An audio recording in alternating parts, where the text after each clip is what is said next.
Good afternoon. You're listening to KSFR, Santa Fe Public Radio. It's 5 o'clock. Coming up on KSFR News, New Mexico's Attorney General joins top prosecutors in other states suing the FCC for repealing the net neutrality rules. Plans for construction of a huge wind farm in New Mexico includes the hiring of many New Mexicans. And we lose another Navajo code talker. These stories and more after world news from the BBC. This is KSFR, White Rock, Santa Fe. This news is brought to you by all the people who support KSFR. They include everyone who makes financial contributions to this station throughout the year, as well as those who volunteer their time and talents, both on air and behind the scenes. It takes a village to deliver KSFR News.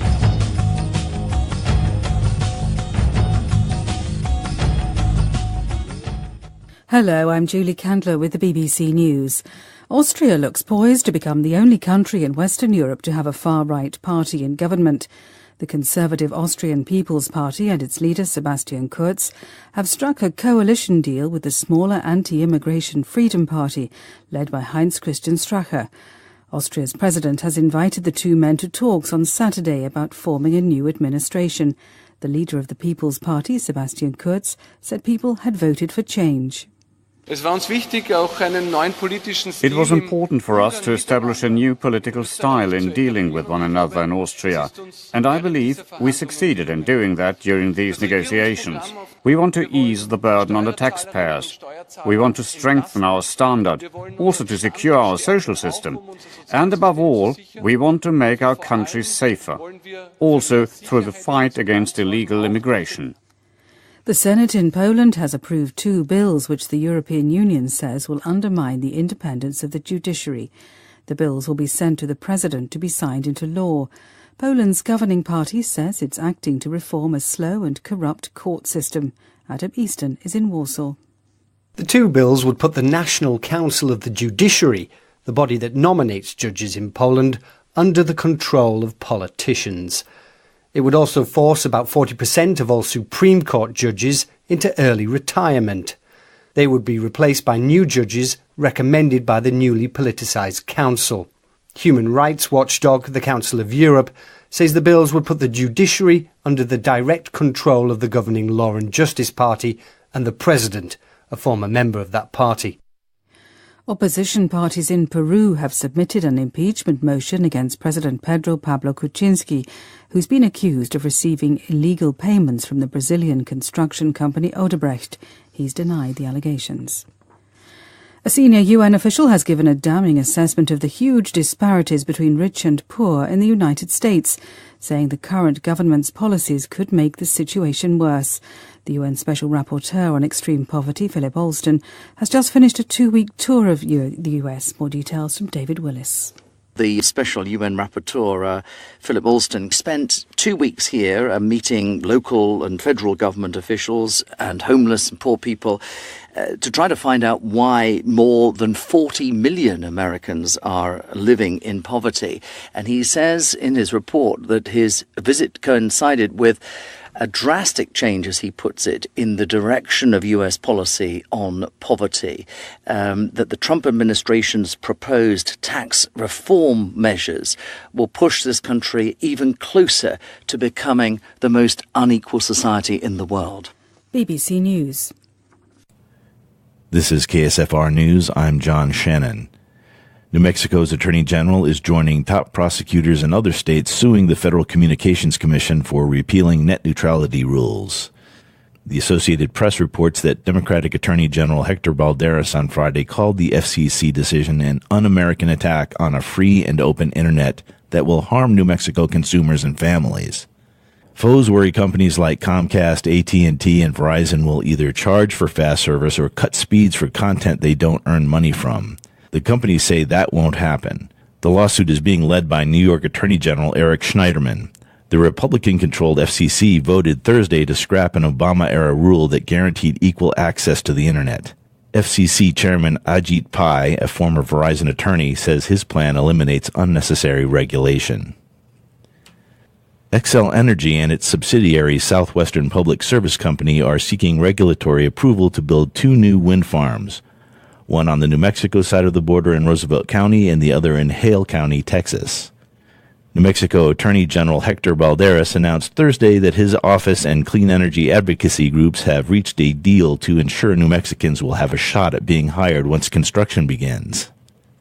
The Sagamore Wind Farm project is an exciting opportunity for all families in New Mexico. The goal of this project is to increase New Mexico's skilled labor for the development of renewable energy in New Mexico. The Sagamore Wind Project would be the largest wind farm in New Mexico, providing more than 520 megawatts of power once it comes online in 2020. A Navajo code talker who used his native language to outsmart the Japanese in World War II has died in Arizona. Navajo Nation officials say Teddy Draper Sr. died Thursday at age 96 in Prescott. Draper and other Navajos followed in the footsteps of the original 29 who developed the code. He was part of the 5th Marine Division, fought in the Battle of Iwo Jima, and received a Purple Heart as well as a Congressional Silver Medal. Draper's death came 9 days after another Navajo code talker, George Willie Sr., died in Arizona at age 92. Santa Fe weather. Tonight, mostly clear, the overnight low, 25. Tomorrow, mostly sunny. Saturday's high, 46. For KSFR News, I'm John Shannon. Symbiosis is the mutually beneficial association of 2 distinct entities. We at KSFR believe in the symbiotic relationship, one that takes advantage of the broadcasting outreach to our large audience, informing them about your company's services or organization's special events while offering financial support for KSFR. Symbiosis, it works in nature and it works for you and KSFR. Interested? Call 505-428-1491 or email at underwriting@ksfr.org. The Ultimate Christmas Show, now playing at the Adobe Rose Theater, is a hilarious send-up of the holiday season. We 3 kings of Orient. There's a big storm. None of the scheduled acts have arrived yet. I guess we'll have to put on this multicultural interfaith variety show by ourselves. The Ultimate Christmas Show is a Christmas pageant gone horribly, hilariously awry. Humbug. May a particularly aggressive nutcracker fall down your trousers. Tickets and more information at adoberosetheater.org. Now it's Christmas. A message from the nonprofit Adobe Rose Theater. Support comes from the Santa Fe Farmers Market. The Santa Fe Farmers Market brings fresh food and education to the community and helps support sustainable agriculture, serving more than 150 farmers and producers in northern New Mexico. All of the vegetables, fruits, and nursery plants offered at the Santa Fe Farmers Market are grown within 100 miles of Santa Fe by people who nurture the earth and foster healthy soil and water. More information and market hours at santafefarmersmarket.com.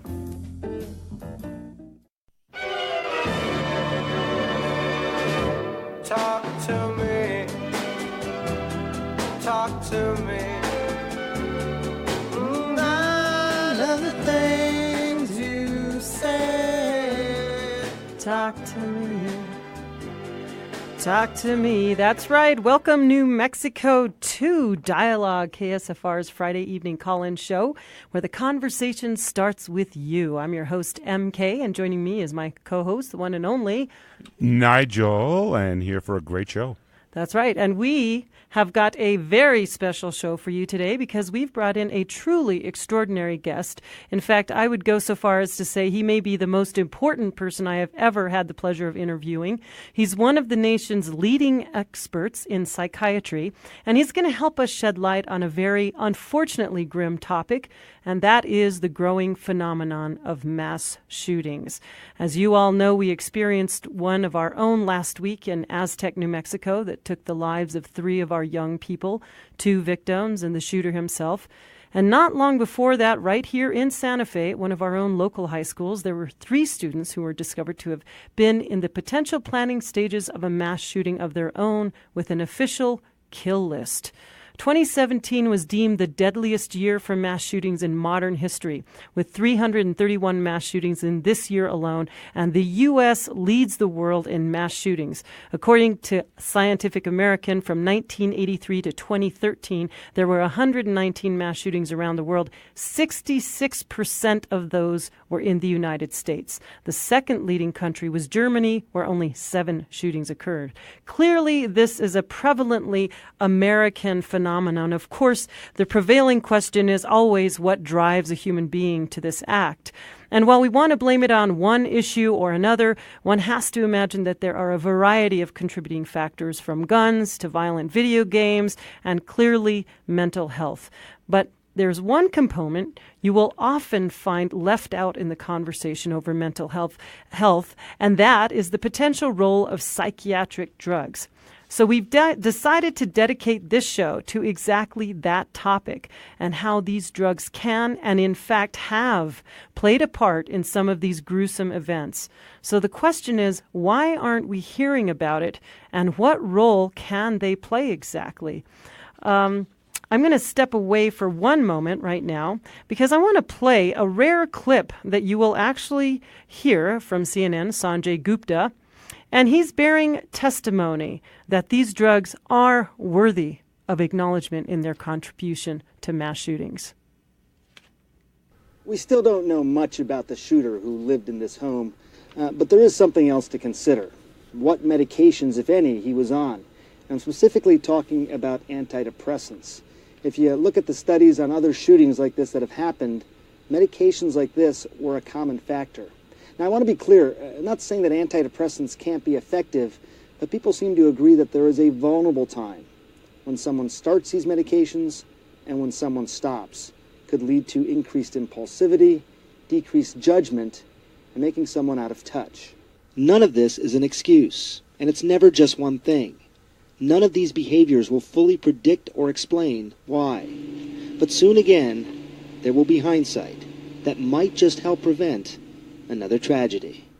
And it's worth pointing out, over a 7-year period, there were 11,000 episodes of violence related to drug side effects. If there was a death involved, often it was the individual himself or herself, a suicide. It is very difficult for many of these people to get treatment in the first place. And that is Sanjay Gupta himself bearing testimony to the fact that these drugs do influence and can play a critical role in some of these mass shootings. But you're not going to hear about that. That was a rare event, and I wanted to bring that up and share that with you so that we really understand that this is not a fringe idea. This is based on scientific evidence, and that's what we're going to be looking at today. So let's look at the use of these drugs. In recent years, the number of Americans on antidepressants has doubled. Now 20% of our population is taking psychiatric drugs, most of which are women. Anxiety drug overdoses have quadrupled over the last 2 decades, and Abilify, a well-known second-generation antipsychotic, continues to be not only among the top prescribed drugs in this country, but the one with the highest sales at nearly $6.9 billion. And Big Pharma continues to rank among the top of the list for mass media ad revenue. And this is probably why we'll never hear Sanjay Gupta talk about this again, or why we're not hearing about it. But we're going to talk to our guest about that. And I want to mention he's joining us today to help us look at the exact scientific nature of how these drugs work. And he is Harvard-trained, longtime author, medical legal expert, Dr. Peter Breggin, and one of the nation's, if not the nation's, leading psychiatrists in understanding the actual clinical nature of these drugs. He has his own radio show, which is one of the most popular on the Progressive Radio Network, called the Dr. Peter Breggin Hour. He's been featured on Oprah, 60 Minutes, 2020, Larry King Live, to name only a few, and been involved in a number of the highest profile mass shootings cases in this country. I'm going to let him expound on that. And he's authored over 20 books, including Talking Back to Prozac. He also has consistently published countless peer-reviewed articles. His reform work was primarily responsible for leading the international campaign to stop the resurgence of resurgence of the lobotomy and newer forms of psychosurgery, the FDA's recent recognition of numerous adverse reactions caused by the new antidepressants, including suicidality in children and young adults, closely follows observations made and publicized by Dr. Breggin over the past 10 years. And without further ado, I would like to introduce and welcome the man who has been properly called the Conscience of Psychiatry, Dr. Peter Breggin. It's an honor to have you with us. After that, I better find my stuffy voice. MK, I just loved meeting you and talking with you on the air earlier. And folks, she's going to be on my radio show, so it shows you my respect for her in the coming months. In fact, she was going to be on in January, but I have to go to testify on behalf of a man who killed his infant while on huge doses of Wellbutrin and Effexor. And so I can't say anything more about it than that because there will be a trial. But wow. I've been involved in multiple trials about this. And I want to mention one book, not to promote the book, but the information. Absolutely. That is exactly about this show, and that's Medication Madness. The subtitle is The Role of Psychiatric Drugs in Violence, Suicide, and Crime. So it's about this show today, Medication Madness. And the other thing that I'm so proud of is the Sanjay Gupta quote that you have, because the only reason it exists, I believe, is because I had taken that day off. That was the day of the terrible shootings in Connecticut where these little children were so brutally murdered. And I was watching CNN and Fox and anything else I could, and I heard Sanjay make these remarks, and I think he made them because it was the honesty of facing this disaster and catastrophe that let him speak like that. Yeah. And I called my assistant, who's in another state, and I said, can you get back and capture this somehow? Capture this. And he did. And that's why we have it. That's why it's on the Internet, because I've never seen it anywhere else except borrowed from me and the capture we made. So I'm very pleased that you got that. And we had another, that next day, I think, a similar quote from the head of Homeland Security, making a similar quote. We captured that one, too. And they're the only two out there, as far as I know. So there's a huge push to ignore this issue. And to never mention it. To never mention it. And what do you attribute this to? Drug company power over the whole world. In simple terms? Excuse me? I said in simple terms, right? Oh, yeah, very simple terms. I used to call it the psychopharmaceutical complex. Now I'm just calling it the pharmaceutical empire. Mm-hmm. We have now this it's probably in the trillions of dollars of power resting in the hands of corporations that make all kinds of medications and often all kinds of chemicals that are pollutants as well. They have enormous power that they wield over the media.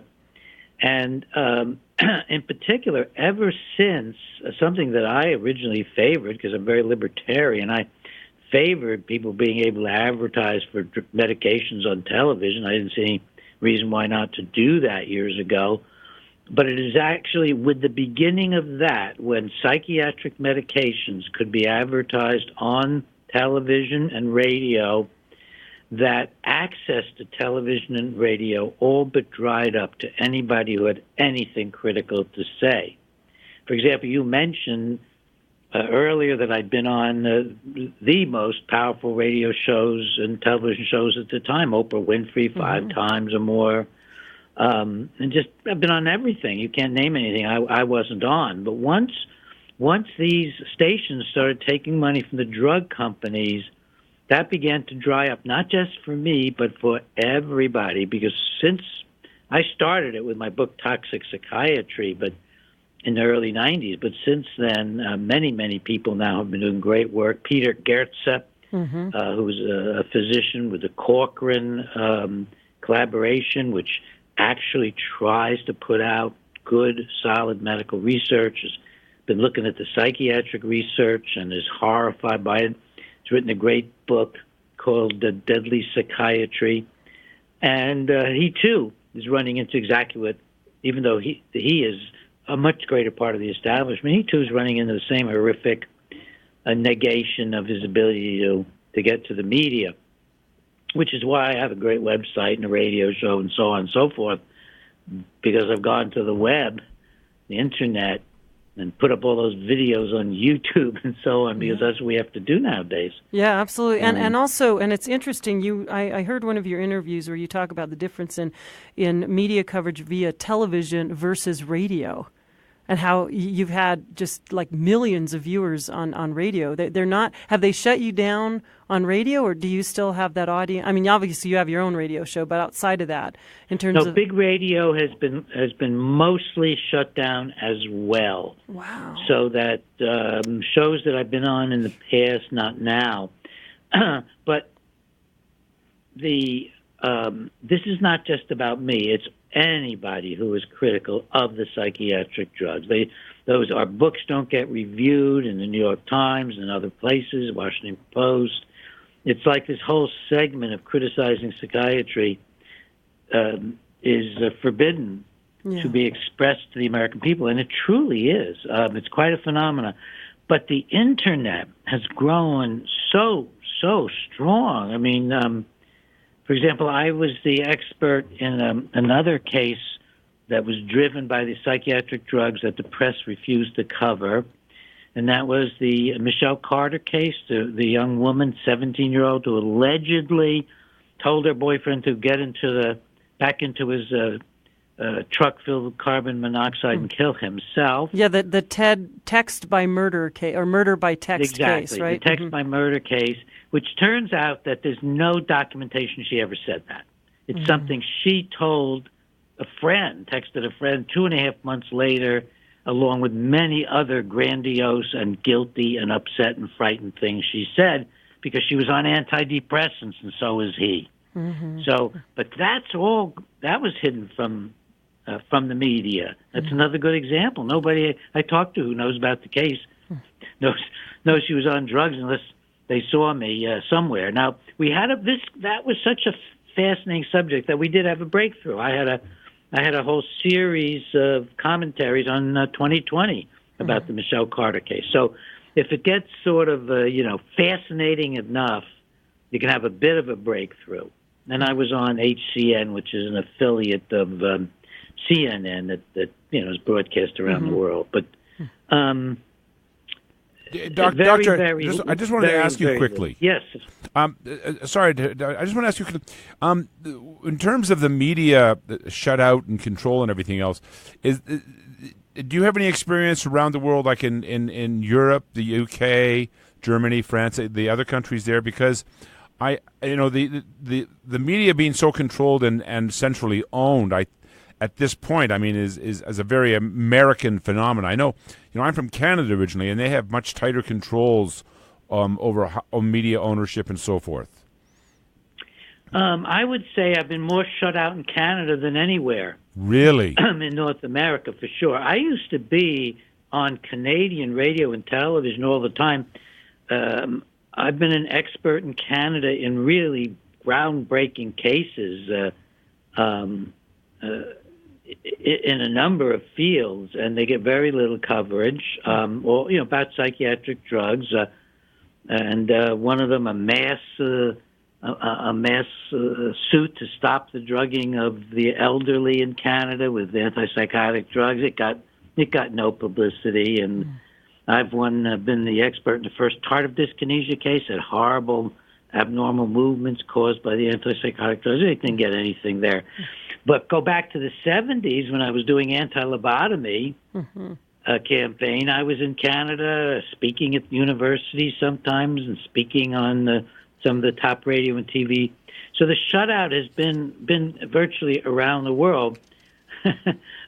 The one exception is Russian television. Wow, that's interesting. Too good, funny. good old RT, and I'm sure that's because they want to go after industry and capitalism in America. But they've done shows that I've been on and shows that I haven't been on that were critical of psychiatric drugs. Yeah. Are there any Russian pharmaceutical companies? Excuse me? Are there any Russian pharmaceutical companies? I don't know the answer to that. And I don't know how much power they have. I'm under the impression that it's much easier to confront these issues. For example, I was told, although I have no evidence by RT, that I'm famous in Russia. I have no evidence for that. Well, and you also talk about how when you were a reformist in your initial years, even though it sounds like you obviously had more coverage in some ways, obviously a lot of other ways than you do now, but via the web, and there seems to be that you're finding a community of people that that the tide is sort of changing, is it not? I mean, in terms of it hasn't always been easy to go against the grain, right? I mean, for you, didn't you initially have, death threats and things like that? And has that changed in terms of the general population, their response? The threats against me are no longer quite as overt, nor have there been overt actions that I know of. But the threats on all kinds of levels that are frightening and expensive to deal with continue. Mm-hmm. So I like everybody to think I'm very, very rich from doing legal work, so that I can handle whatever's thrown at me. Yeah. But in terms of the general population, the general population has enormously moved in the direction of knowing about how bad psychiatric drugs are, including for children, from personal experience, as well as from many people now, in addition to me, who are blogging about this and writing about it. I mean, the power of the internet, for example, when I wrote my first blog, this will be very interesting. I haven't talked about this much at all. It'll be very interesting. I felt that the district attorney who I thought she persecuted Michelle Carter, really went after her. And I wrote a blog after the trial saying that in all my cases, including being involved with cases around Columbine and the Aurora Theater shooting, where dozens of people were wounded or killed, that I'd never seen a DA so vilify anybody in the press and throughout the world as the assistant DA did against this helpless and medicated young Michelle Carter, who was just a lovely human being, by the way. Yeah. She got even after this happened and she was being attacked, she got her class award for being the person most likely to brighten up your day. Yeah. Now, doesn't that seem odd, given the attacks on her in the media? Yeah. So I went ahead and I did a blog series on it, on Bob Whitaker's MIA website. It's oh gosh, I'm forgetting the actual name. I should have that at the very tip of my tongue. Are you talking about Mad in America? The Mad in America website? Yeah. Uh-huh. Yeah, I've got a great new blog up there about the 3 most important things to tell anybody about psych drugs. So I won't tell you what they are. You got to go look at it you can get it through my website, Breggin.com. No. You have to tell us, please. Nope, not gonna. So you got to get, I'm playing. I'm having fun with you. Okay. I'm not usually this relaxed. So I'm going to, you got to go on my website, Breggin.com, and you'll find it right away under frequent alerts. And you can sign up for frequent alerts free. Or you could go right to Mad in America and find the 3 most important things you could tell anybody about psych drugs. But I would say the 3. I would say the 3 most important words I would ever say to them. But that's just my own personal take. What are the 3 most important words? I would say don't use them. But that's a just good one. That's just my own. 3 words. That's the best possible 3 words. And then you have to modify and say, if you're going to come off from that's dangerous too. Yes. So go slowly go carefully. Yeah. But Now I want wanted- to. Yeah, but go ahead. Let I'm me sorry. come back to this Michelle Carter. Yeah. So I wrote my first blog on it. It got 30,000 viewers. Wow. Now, that's more than any book of mine, which is another industry that's just been shut down. That's probably more than any book of mine since a decade. Wow. So here, one blog, and the whole Wow. series got about 50,000. Wow. That is And awesome. so we do reach out. We can really get to people. Yeah. But then I'm going to say one more thing about what we have to deal with, what I still have to deal with. When that came out, the $30,000 blog, $30,000, the $0 blog came out for the 30,000 folks. This nasty DA must have seen the handwriting on the wall that I was eventually going to write about her. Mm-hmm. She went to the judge and held a basically secret meeting without my being there, in which she asked the judge to stop my publishing the blog. Wow. Now, the judge is in Massachusetts, and I think somebody told me in court, he said, well, I don't even know I have jurisdiction like that. But the other thing is, the only time you do that you ever go and do prior restraint on freedom of speech, and you may not even win then, is if you think something like they're going to, that the New York Times is going to write when we're going to attack North Vietnam, or when North Vietnam is doing this or that. I mean, it has to be a national security. Yeah. And the judge just paid no attention at all. He literally paid no attention at all to her. Yeah, but somebody sent it to me. It wasn't even supposed to come to me, and so I wrote about what this judge, this DA was doing, and so the fight goes on. I mean, it's not like I'm relaxing and not being under the gun. Wow, so it still goes on. How do you hold it together when you're dealing with people like this? I mean, this is a lot of pressure coming back at you. How do you hold it together? Well, first, in the early years, I didn't do it very well. Mm-hmm. I started heavy-duty reform work in 1972 when I took on lobotomy, thinking everybody in the profession would agree with me, and it turned out that every single organization, AMA, APA, even some of the psychology associations, didn't want me calling a treatment unscientific and immoral in the same breath. And that's when I realized I was really in for a fight, and that went on for years. But I didn't handle it well then. I had a lot of anger and frustration. Yeah. Despite the success, I never felt that I had any success at all because it was just such a fight. I mean, even though practically every single project was stopped in the world, it still never felt like a success somehow because I knew the other side was going to continue trying, and the APA would try, and the AMA would try. Which is funny. I didn't begin to realize how successful I've been until this year, which is very strange. Wow, because I've been dying to sort of ask you that one question, because I sort of see you as you're almost like a Martin Luther King of the psychiatric movement. Well, one of the beginnings is who are my heroes? Yeah. Nelson Mandela, who spent decades in jail and wouldn't even leave jail in South Africa by agreeing that he would not be political anymore, and he went on to be president. Martin Luther King, Gandhi. First, those are the kinds of people that are my heroes. Now it includes our founders. George Washington, incredibly brave man. That's the category heroes, I put you in. I put you in that category, in the realm of psychiatry. I'm not alone. I mean, you don't get the term, you don't get called the conscience of psychiatry for no reason. Anyway, I didn't mean to interrupt. What were you going to say? Well, no, that's very sweet, and it's a Merry Christmas gift from you, a Happy New Year gift from you. Thank you.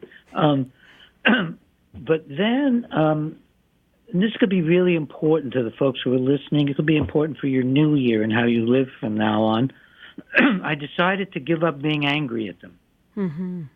That when I had to deal with these horrible psychiatrists and other doctors and neurosurgeons and neurologists who were lying about their patients not having diseases caused by drugs, all these people, I realized if I was going to be angry at them, it was going to spiritually corrupt me, wear me out, and I probably wouldn't be able to continue. So that was one thing. I think another thing is I've never thought that happiness was the most important thing in the world. And I think a lot of people mistake a good life for a happy life.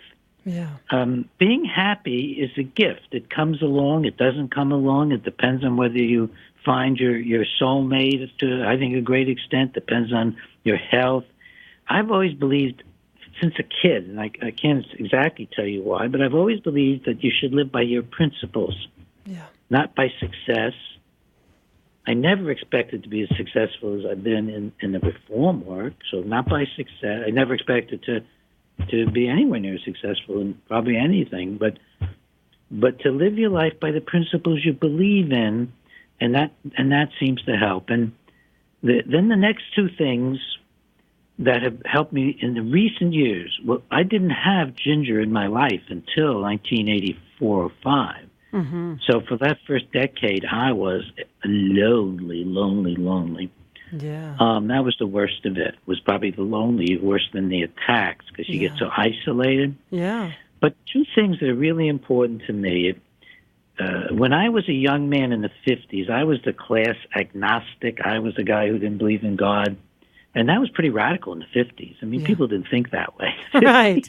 And now I'm even more radical among the people I know because I believe that God has purposes for us. I came to the conclusion through this work that I was doing it under orders, that this is what I was supposed to do. Yeah. And then Ginger has exactly the same idea. And she believes that she's supposed to be working with me and doing this, and that's why we were brought together. And so we live a very spiritually and God-oriented life. Neither of us I don't go to temple, she doesn't go to church, but we really have that. And what I did with my anger, MK, is I had been, at the time I was single and I was dating a woman who went to AA. Mm-hmm. And I learned about AA, and I read about it, and I realized that a lot of the principles of AA, as written out in the big book and the little book, are very similar to what I believe in. And I gave my anger up to God. I said, God, if I'm going to be angry all the time, I can't handle it. It's going to ruin me. Yeah. I won't be able to deal with my life. I have so many things to be angry about, the attacks, the ignoring, the attempts to really hurt me. Physically, mentally, I said, I want you to take care of the anger part. If there's somebody out there who needs somebody to get angry at, you do it. Yeah. And I really worked on it. It didn't come overnight, but I really worked on it. So for the new year, folks, if you can give up your anger, just give it up. It doesn't work. It isn't good for you. If you're in a personal relationship and you're angry, just talk about being hurt. If you're in a political relationship with the world and you're angry, just talk about right and wrong. Yeah. So just stay away from anger. It looks terrible on TV, by the way. It doesn't look good on the radio. Yeah. It feels good when you're doing it, but then you look at yourself and go, oh, God, what was I doing? No. Yeah, and, I remember you also, I've heard you say something similar in another one of your interviews, and you talked about... You said, I decided not to be angry and to get busy. And I like that idea, too, that just get busy with reform work or with, becoming an activist or with working toward change in the best way you can. You're speaking with those of like-minded people, finding support, which I think Mad in America is a big piece of that. Dr. Breggin, Peter Breggin Hour is another piece of that. So these, we're gonna have to take a break. We're gonna come back, but we are gonna talk to Dr. Breggin about, again, the effect of these drugs and what they can do and how they can actually help contribute to the profile of the mass shooter. We'll be right back after these messages. Santa Fe Community College, starting January 2018, will offer a Social Media Specialist Certificate. This unique accelerated certificate combines digital communication and online marketing with current web-based social media platforms. The program is fully online, designed for beginners and for those with more experience. All ages are welcome. Learn the tech, the business, and the legal aspects of social media in 16 weeks. For more information, contact Monique and Air at 505-428-1738 or email filminfo@sfcc.edu. Classes start January 16th. I need new piston rings. I need some new snow tires. My car is held together by a piece of chicken wire. In the market for a new car, you could donate your old clunker to KSFR and get a tax receipt, even if it's not running. To learn more, call us at 428-1527. That's 428-1527. Oh, what fun it is to drive this rusty Chevrolet. You are far from home. Great trip, but a little homesick. You want to assuage that anxiety? Use your KSFR app on your cell or tablet and tune in wherever you are to your hometown station, KSFR, to soothe yourself with your favorite music shows, information about your community, and Santa Fe and New Mexico news. Don't have the app? Easy. Go to your Apple or Android Google online store, download the free KSFR app, then feel at home wherever you are.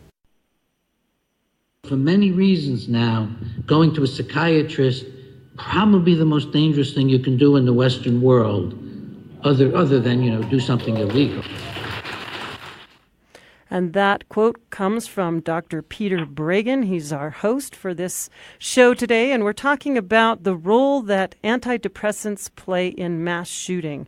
So far, we've been talking about his extensive background as a reformist and just what the fight is like, and he's giving us many words of hope. And let's talk about the quote we just heard, Dr. Breggin, and this notion of what you often call the exposure to psychiatry. I didn't hear the quote. What was the quote? The quote. Okay, you say something close to that.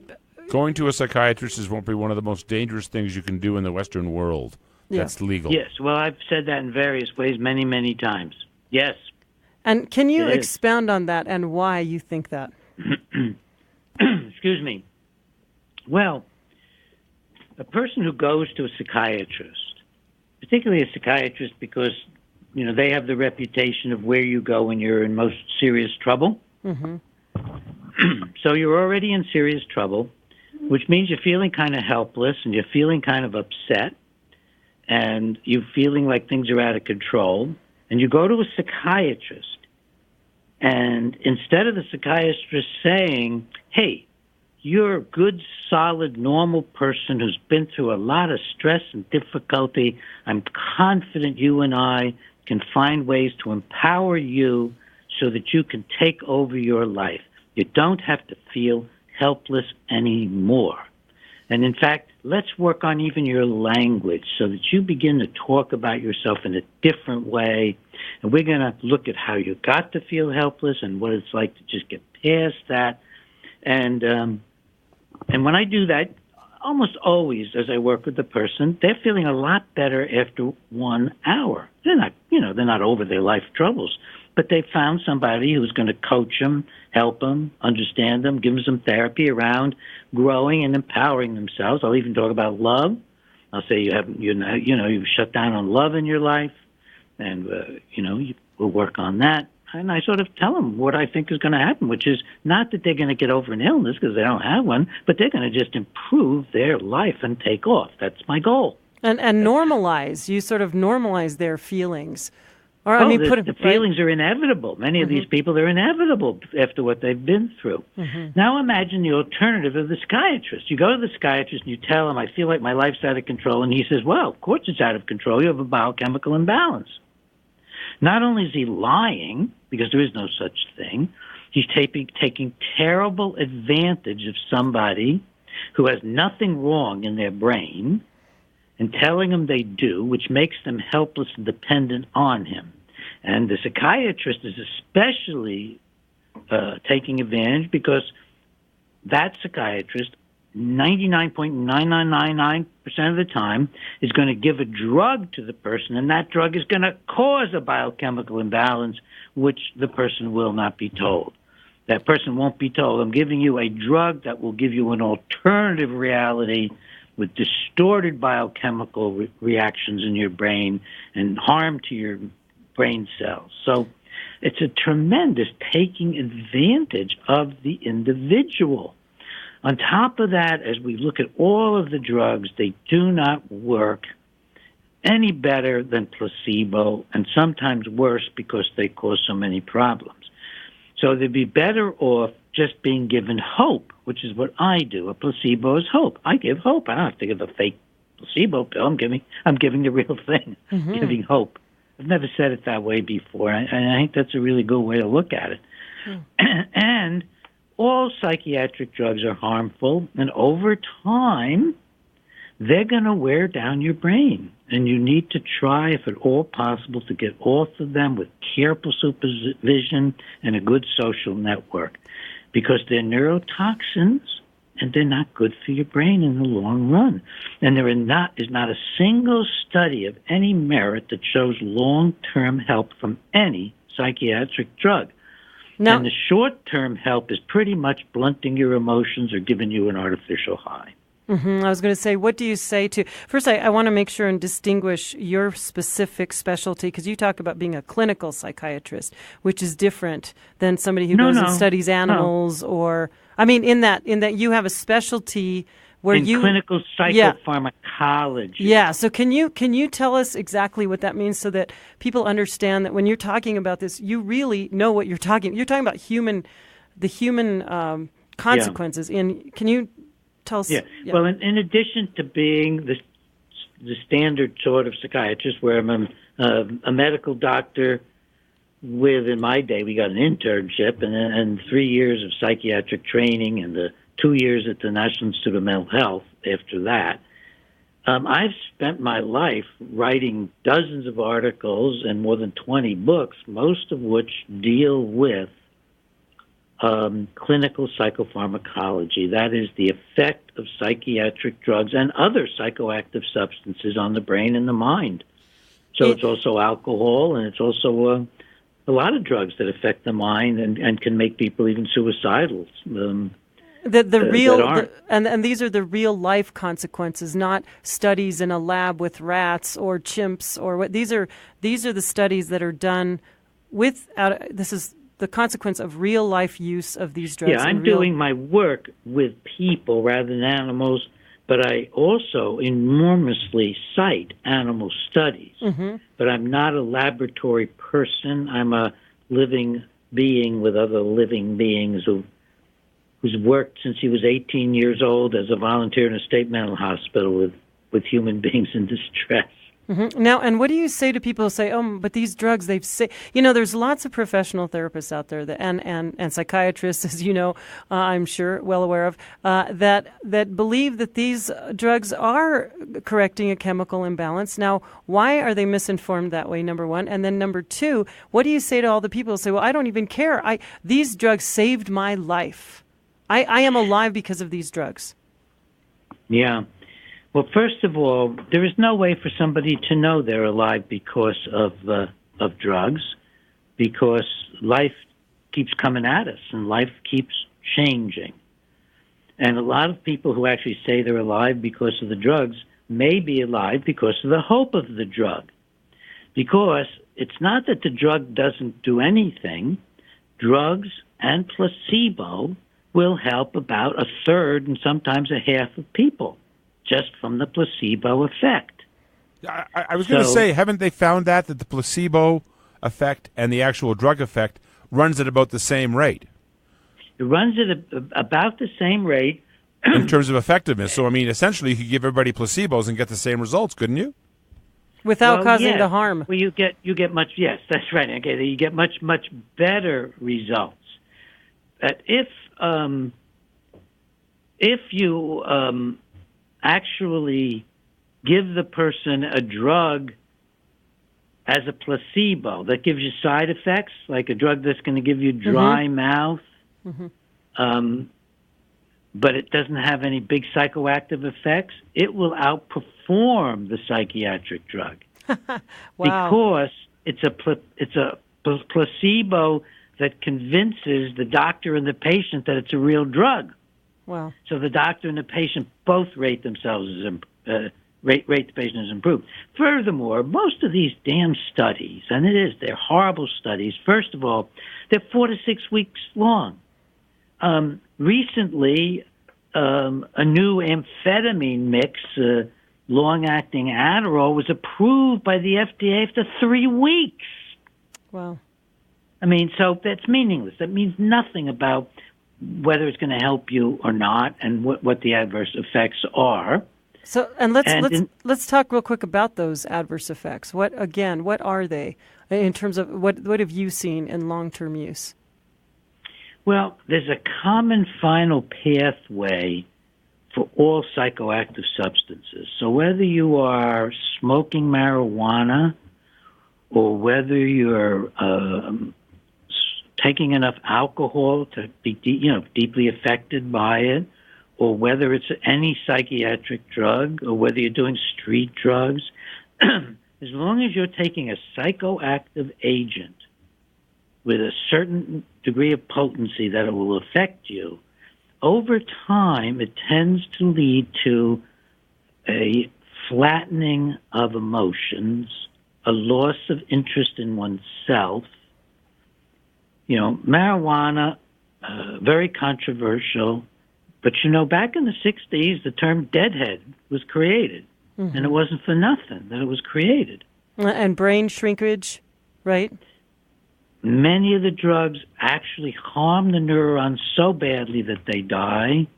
Every class of drug has some studies showing shrinkage of the brain over time, including the stimulants, the antidepressants, the benzos. Benzos cause dementia over time. And you've also had special access to Eli Lilly's court documents, correct? Where you got to look at the documented results of these kinds of consequences, correct? Well, that's not where those consequences are found. But okay. Yes, I have had access to Eli Lilly, and I was actually the scientific expert for all of their original 150 cases around the country that were against Eli Lilly for violence and suicide. And I've had access to other companies as well, doing product liability legal work. That's where the legal work is so valuable, far more than any money. Its value is what I can then write about these drugs, what I learn about them. Mm-hmm. But what I learned from the Lilly studies was my introduction to evil. Mm-hmm. In some ways. Mm-hmm. I mean, I never recovered from looking inside Eli Lilly and seeing, for example, that when they first decided they were going to study the drug and market it as this drug that was free of bad effects and just marvelous, well, the first studies found that it was so harmful to volunteers. It was making them so agitated and disturbed that the man in charge says, we can't market this as a first-line drug. At best, if we even get it approved, we're going to have to market it as, what you do in an extreme or something. So they just fired him. Wow. They also found that the cats they were experimenting on became noticeably angry. Sweet cats they'd known for years got angry and hissed and growled, and sometimes it lasted long after the drug was stopped. And then they went on and fought from the very beginning against all the people who were getting violent on the drugs. Then I found out that when they couldn't get their people to finish their studies because the Prozac was so agitating and caused so much anxiety, they cheated the government and cheated on their studies and started giving patients benzos to calm them down. Wow. In the studies. And then when they couldn't get their drug approved because the studies were so bad, the government gave them a pass and let them use the studies where the patients were drugged on sedatives to make it through. Wow. So the FDA is as evil as anybody else. So that it was very hard. I wrote a whole book about that, talking back to Prozac. And It's so disillusioning, you know. I mean, that's another thing that's so hard to handle. Yeah. Beyond the anger is the disillusionment, coming to grips with the disillusionment. I'm going through that now because I've become interested in nutrition. I wrote a little bit about it on my website, not a lot, and I've changed my way of eating, and my wife has, and we're so much more healthy. And then you look at what's going on, and the meat companies and the dairy companies and all the other big corporations, they're doing all the same thing the drug companies are doing. Yeah. Our food is as industrialized as our medical care to push crap instead of good approaches. Yeah, absolutely. So disillusionment everywhere for me. Yeah, well, I think you're not alone in that by any means. And this back to the them giving benzos on top of their other drugs. That's also often kind of a course of diagnosis with people as well. Also, right? They can start on an antidepressant or they can start on like Adderall. I've read about a lot of cases like this where they start them on Adderall. Kids, ADHD. Oh, he's got the diagnosis ADHD. Put him on Adderall. Now he's all sped up, and before long he starts having other agitations or mood swings, and now he's got a secondary diagnosis, bipolar. Now we got to add some mood stabilizers in there. Oh, now their anxiety is off the roof, and now we've got to add some, benzos in there. And by the time they're done, some of these kids in their 20s are on 6 different drugs that are all not just not just having their own effects, but then potentially interacting. And are they even tested for drug interaction? I mean, no, and there's no way to really test for them. I mean, it's all experimenting on human beings as guinea pigs. Yeah. And Ginger and I have been following up, that's my wife Ginger and I have been following up some of the studies haphazardly that are appearing about the children who in the 70s first got small doses of relatively small by today's standards, of Ritalin, and then followed them up. And now statistically significant numbers are on multiple psychiatric drugs. They're not taking stimulants anymore. It became a gateway drug by that process, the MK that you just described. Yeah. Yeah, multiple, and on top of that, now we've also got kids pulling off of that going into heroin. When they can't get access to their parents' kids. I talked to a woman today whose children, both of her children, got addicted to her prescription drugs.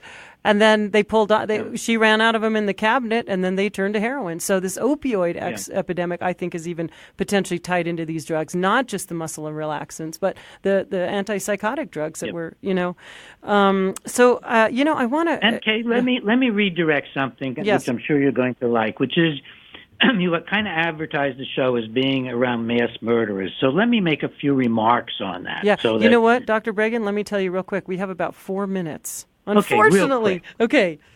I'll give you a simple example. Eric Harris, the shooter from Columbine. He was originally put on Zoloft a couple of years earlier, and he had a bad reaction, so they changed him to Luvox, another SSRI antidepressant. And at that point in time, there's no evidence that he was a violent, crazy youngster. He had some obsessive thoughts and anxiety. He stays on the Luvox with increasing doses until as he gets crazier and more manic and more psychotic and more paranoid, all things that Luvox famously does to young people. I've written about that as being a drug that in particular we've got literature on it doing to young people. And then he's taking it on the day of the murder. He's taking it right on up until the day he commits all these horrible murders with his compatriot, his friend, and they kill themselves. And the coroner's office releases his blood test, and also the drug company sends the results to the FDA, which I managed to find and get. And it says, it's so ironic, Eric Harris was on a, quote, therapeutic dose of the antidepressant Luvox at the time of his death. Wow. So then out comes USA Today with some sort of 10-year or whatever it was review of Eric Harris and those murders, and it says we now, without documentation, we now know that Eric Harris wasn't taking any psychiatric drugs at all at the time of the violence. Wow.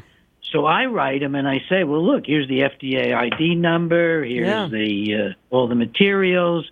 We know with certainty he had a, quote, therapeutic level on his blood, meaning he very recently took it, and they never responded to my letter or my communications or my fax. So that big lie is out there. Back to why we're not hearing about it, right? And we got a minute left. We don't want to say necessarily every single one of these mass shooters, but what percentage would you say of these mass shooters are taking these psychiatric drugs? And do you account for that having an influence on their mass shooter profile? The vast majority have been through the psychiatric system, the vast majority, which is humiliating and degrading, and it shows that beefing up psychiatry is not going to prevent these outbreaks of mass violence, because the vast majority have been through and have had psychiatric drugs. It's unclear, because the data is obliterated a lot of the time, what percentage of these violent people are on it at the time and under the influence, but it's certainly at least half and maybe more, I would say. Yeah, and stigma alone, as you said at the very beginning of the show,